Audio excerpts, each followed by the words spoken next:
Uongozi sio chombo cha majaribio.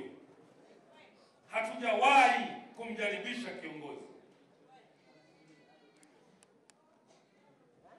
Mimi nimpe hongera zake Mheshimiwa Mbunge Kipanga. Amefanya kazi kubwa, kazi nzuri. Huyu bwana Kipanga angekuwa hana hofu ya Mwenyezi Mungu kwa pesa ambazo alizokuwa analetewa, sasa hivi tulionea huko. Mimi nawaambieni hapa, yale mabilioni mangapi, sijui manini mangapi, manini mangapi, sasa hizi kwanza msingemuona atakuja kukaa na nyinyi. Anatafuta nini? Kama pesa anazo mtamfanya nini? Lakini huyu ni kiongozi, ana uchungu na mafia yake. Amekuja kutamka habari ya mafanikio katika nafasi mliomwamini. Amekuja kusema hapa hajaja kulalamika, hajaja kunung'unika, hajaja kumtafuta mtu ubaya, ila alichokuja hapa katuletea habari njema, kutuambia mambo makubwa na mazuri ambayo ameyafanya kwa kipindi cha miaka 5. Nipigeni makofi tafadhali.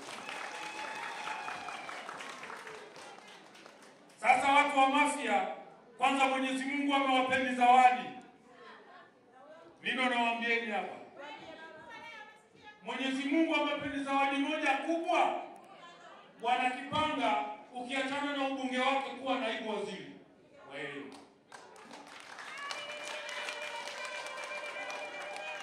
Sasa hizi Bwana Kipanga, Mwenyezi Mungu atakapomjalia, kasema atagombea tena. Mwenyezi Mungu atakapomjalia katika nafasi hiyo ya ubunge, kwa sababu kwenye unaibu waziri amefanya vizuri katika manaibu waziri waliokaa muda mrefu kwenye wizara moja bila kashifa zozote, Bwana Kipanga anaongoza.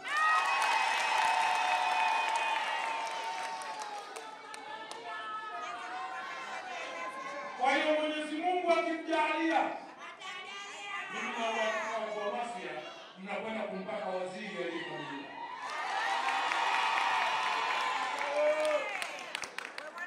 Nayasema maneno haya kwa sababu ya kazi alizozifanya.